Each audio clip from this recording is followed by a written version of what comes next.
pouquinho para Brasília, porque o presidente do Senado, Rodrigo Pacheco, fala agora. Importantes, inclusive a reforma tributária, todos os projetos, no final das contas, do Ministério da Fazenda foram muito bem recebidos, tanto na Câmara quanto no Senado Federal, e os aprovamos conscientes da importância deles para o desenvolvimento do Brasil, para o equilíbrio das contas públicas.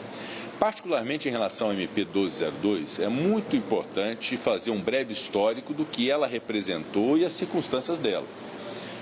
O Congresso Nacional fez uma opção ao final do ano de 2023 de aprovação de um projeto de desoneração da folha de pagamento de 17 setores da economia e de municípios.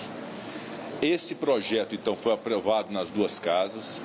Houve um veto do presidente da República, esse veto foi rejeitado numa sessão do Congresso Nacional e a lei foi promulgada ao final do ano de 2023, ali entre o Natal e o Ano Novo, virou lei, portanto, incluído no ordenamento jurídico. Veio, então, uma medida provisória 2 dias após, para poder desconstituir aquilo que havia feito o Congresso Nacional na aprovação da lei. E, naturalmente, que uma MP que busque desconstituir uma lei recentemente aprovada é manifestamente inconstitucional, foi isso que nós sustentamos desde o início. Não houve, de minha parte, a devolução da medida provisória, porque nela havia outros institutos que não padeciam da inconstitucionalidade, a despeito de mérito, que se entenda pertinente ou não, mas não havia inconstitucionalidade para a devolução da MP, por isso ela não foi devolvida. Fosse só a questão da desoneração, fatalmente haveria uma inconstitucionalidade que imporia a devolução da medida provisória, mas ela não foi e nós tivemos o tempo, então, para poder amadurecer todos os institutos ali contidos. Na sequência, o governo editou uma nova medida provisória, suprimindo a parte da desoneração dos 17 setores, mas mantendo a mesma desoneração da mesma lei em relação aos municípios. Agora, na iminência da vigência pós-noventena estabelecida pela medida provisória em relação à desoneração da folha, havia uma obrigação de nossa parte de evitar uma insegurança jurídica manifesta. Imaginem vocês que, no final das contas, a partir do uso indevido de medida provisória para esta finalidade, nós teríamos uma realidade de 3 meses do ano com a alíquota de 8%, 60 dias de vigência da medida provisória com a alíquota de 20%, ao final da vigência da medida provisória voltar à alíquota de 8%, para aí então se discutir um novo modelo que tenha uma alíquota intermediária a partir de uma proposta do governo em negociação com os municípios. Isso é uma insegurança jurídica descabida, não há nenhum mal em se estabilizar isso a partir do reconhecimento de que o que vale desde dezembro é a alíquota de 8% decidida pelo Congresso Nacional, bem ou mal decidida pelo Congresso Nacional, e é legítimo ao governo federal agora querer discutir um novo programa sustentável que demonstre a razão de ser de suas intenções em relação a essa questão previdenciária dos municípios, com uma proposta através de um projeto de lei que possa, então, eventualmente modificar a lei. Mas, por medida provisória, na verdade, o uso da medida provisória é que gerou toda essa instabilidade, essa insegurança jurídica, que a decisão de ontem da presidência do Congresso Nacional buscou dirimir e estabilizar.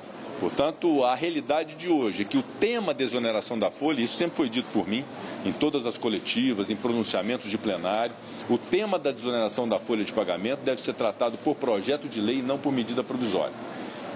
E isso está decidido e assim será. Em relação aos demais temas, naturalmente, que a despeito se o mérito é bom ou não, essa é uma discussão do processo legislativo, a medida provisória ainda persiste. E aí teremos então esse prazo de 60 dias para a instituição da comissão mista, especialmente para o tema das compensações tributárias, que está contido nessa MP 1202 e que o Congresso Nacional deve se pronunciar. Então, essa é a lógica, esse é o racional da decisão que busca estabelecer segurança jurídica, previsibilidade para os municípios.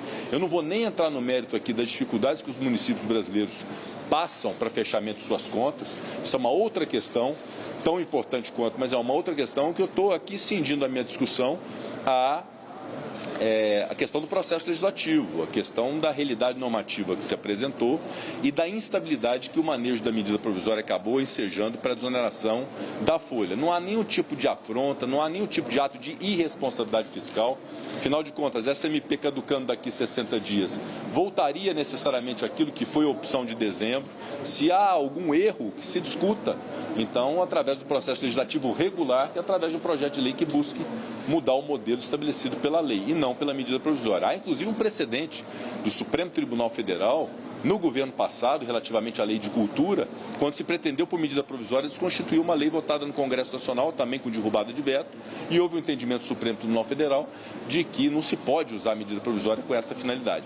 Então, é essa a razão de ser da decisão de ontem, que, repito, busca afirmar a prerrogativa do Poder Legislativo, estabelecer segurança jurídica a partir de uma lei que foi votada, e estamos absolutamente abertos à discussão de um novo modelo, e ou há votos para poder aprovar um novo modelo ou não há votos para aprovar um novo modelo, e nós vamos ter, se não houver votos para aprovar um novo modelo de desoneração, buscar fontes de arrecadação para poder sustentar tanto a desoneração dos 17 setores quanto a desoneração dos municípios. Presidente.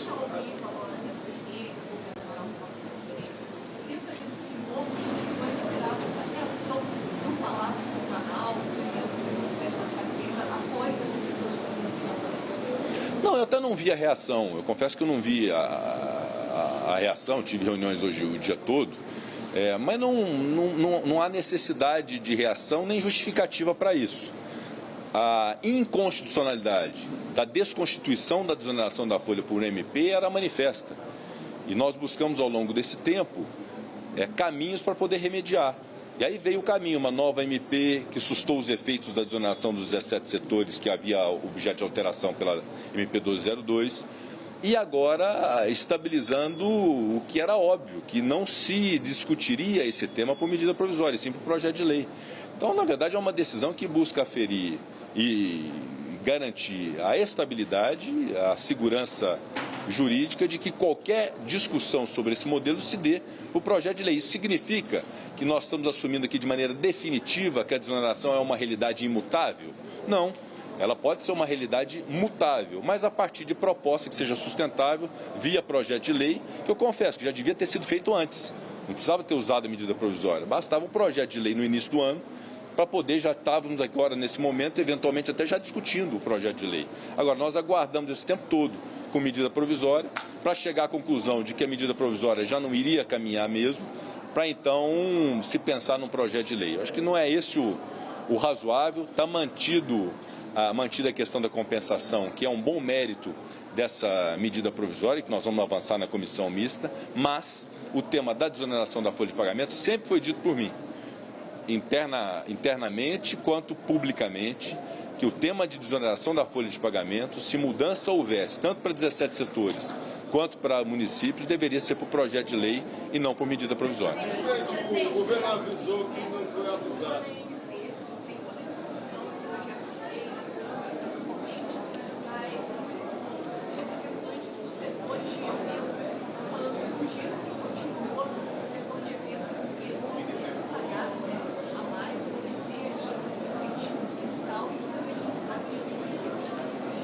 Perfeito. A situação do PS, embora eu não desconsidere o mérito também da discussão disso, eu acho que precisa ter, é um setor que precisa ser socorrido, precisa ser compreendido, mas era uma situação jurídica diferente da questão da desoneração.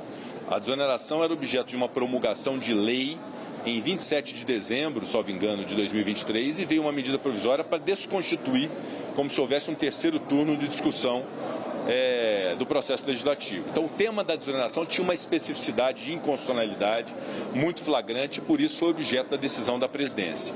A questão do PS, embora seja objeto de medida provisória, me parece que está muito claro que não será também tratado por medida provisória.